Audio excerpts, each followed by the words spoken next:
Om Namah Shivaya. Om Namah Shivaya. Om Namah Shivaya. Om Namah Shivaya.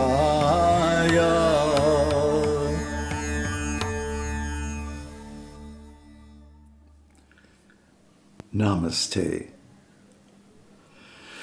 So before I continue with the Māṇḍūkya Upanishad series by going into either earlier or later chapters, I have still to decide, I want to clarify some of the issues raised by yesterday's video, and I got some comments and messages about.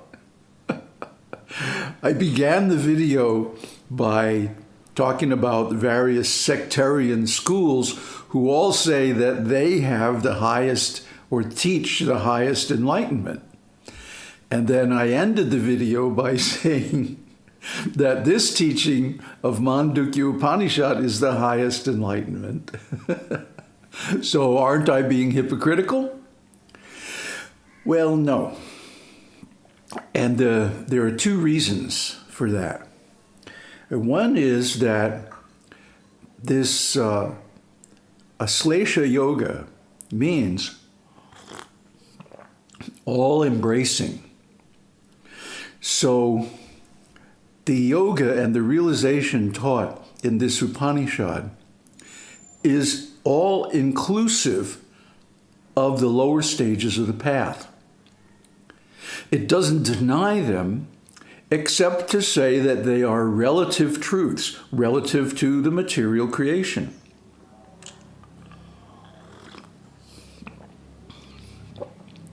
But in practice, they are steps on the path and cannot be rejected.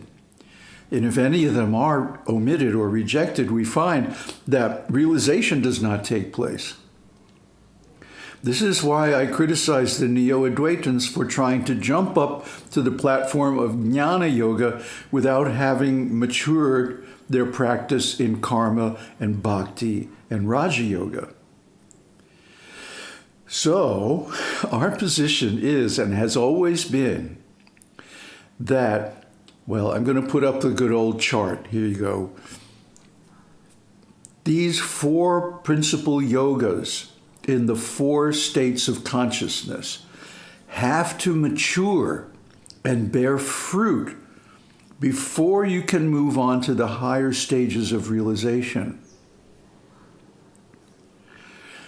So if you have a problem, for example, in your material life that's going to stop you or distract you from authentic realization, you have to go back to the stage of karma yoga and clean that up. Or if you're deficient in, let's say, love of God, bhakti, devotion, you have to go back and develop that. Otherwise, if you offend God, that's going to block your progress too. And if you're not adept at meditation, if you can't sit and focus for 4, 5, 6, 8, 10, 12 hours at a time, your realization, whatever it might be, is going to be very weak. And any distraction that comes along can make you fall down. So that's why, I mean, if you look at my life, this is exactly the path I followed.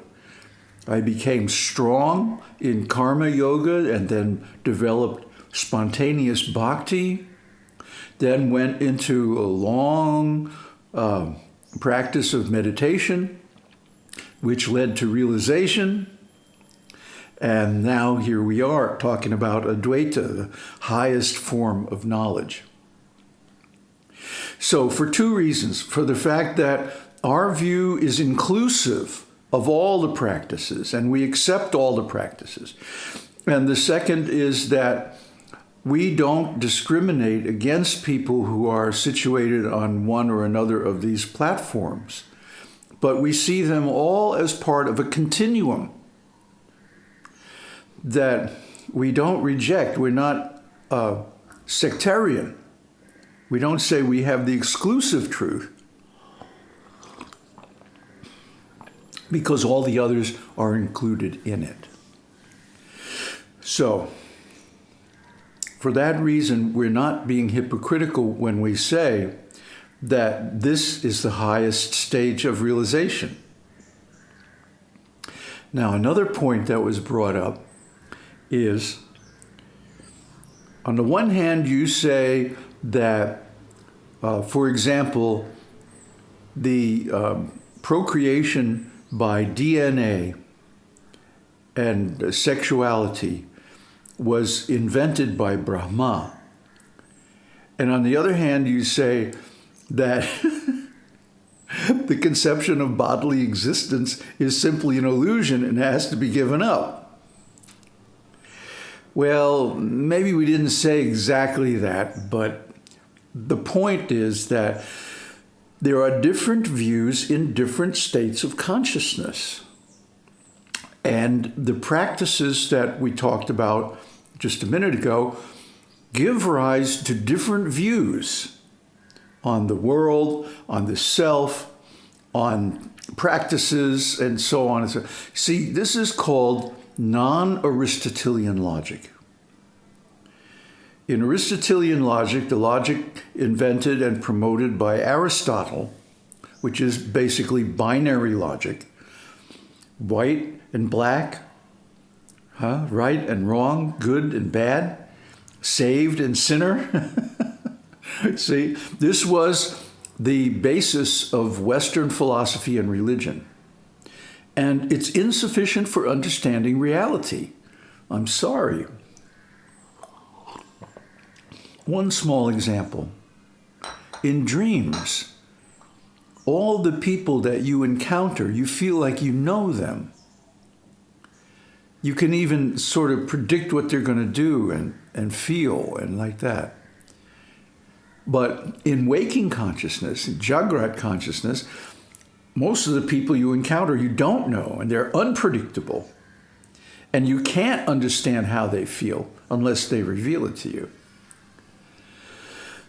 So you see, the reality appears different in different states of consciousness. In Sushupti consciousness, the world doesn't appear at all. It doesn't show up at all. And in Turiya consciousness, it's seen as unborn, a complete illusion. So naturally, then, the various philosophical truths concerning the world are only applicable in their respective states of consciousness. See? F. Scott Fitzgerald, the American philosopher, once and is often quoted as saying, "The true sign of intelligence is the ability to hold several mutually contradictory ideas in the mind at once." And this is certainly true of spiritual life and particularly the consciousness. Because in the four states of consciousness, the world appears different. So does the self.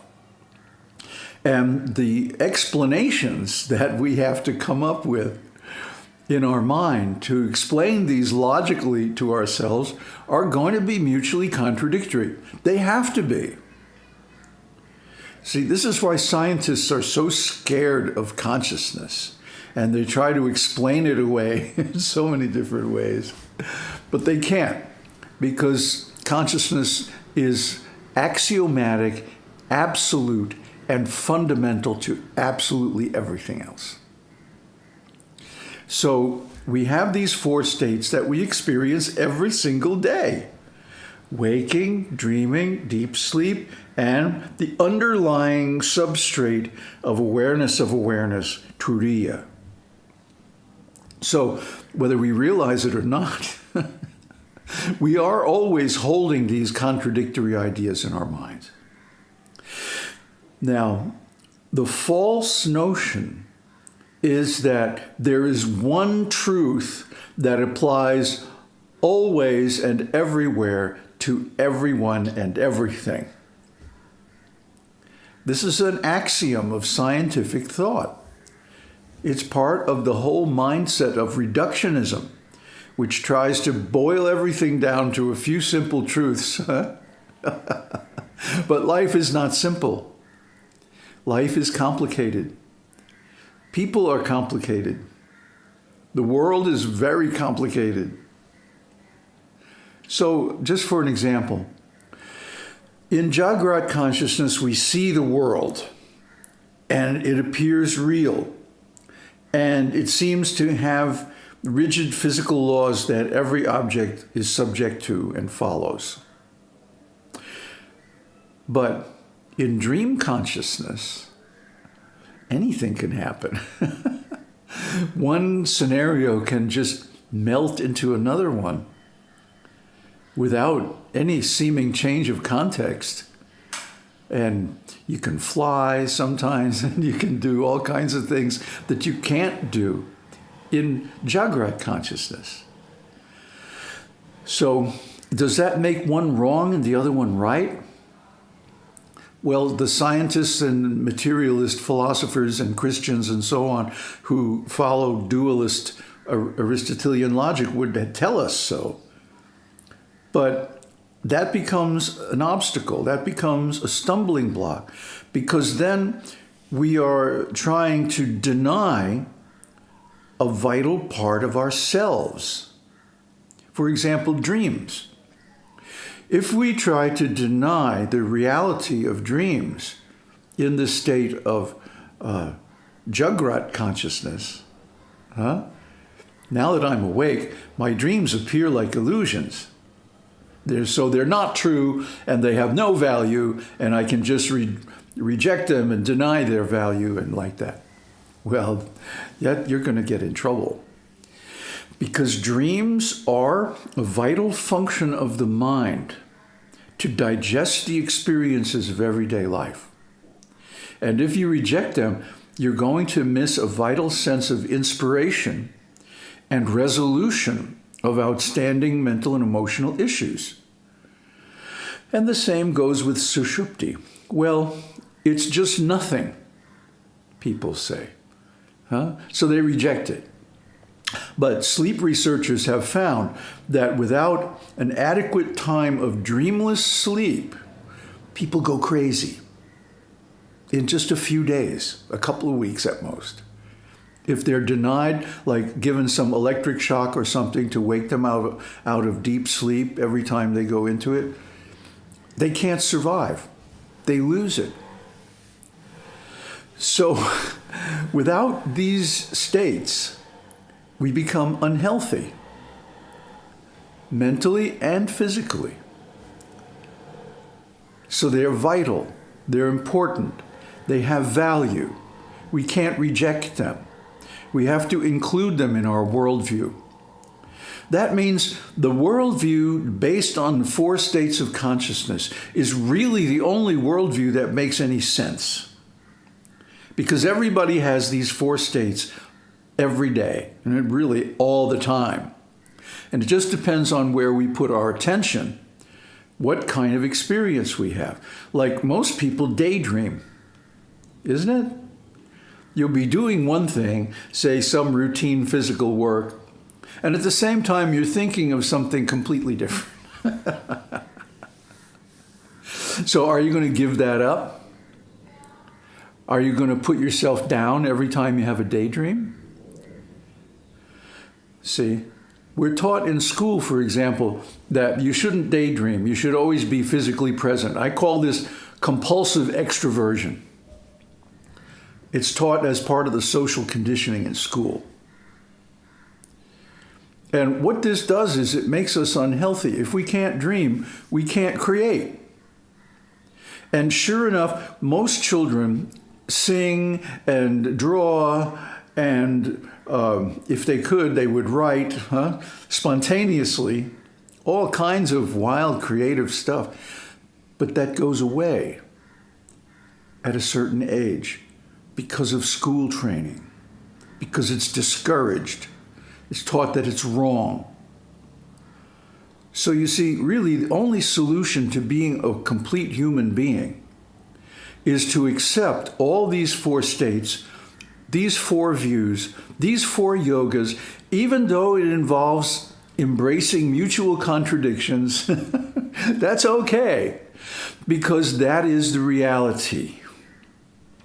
And there is not one single truth that applies to everything and everyone at all times and places. That's just the way it is. Aum Tat Sat. Aum Shakti Om. Aum Namah Shivaya.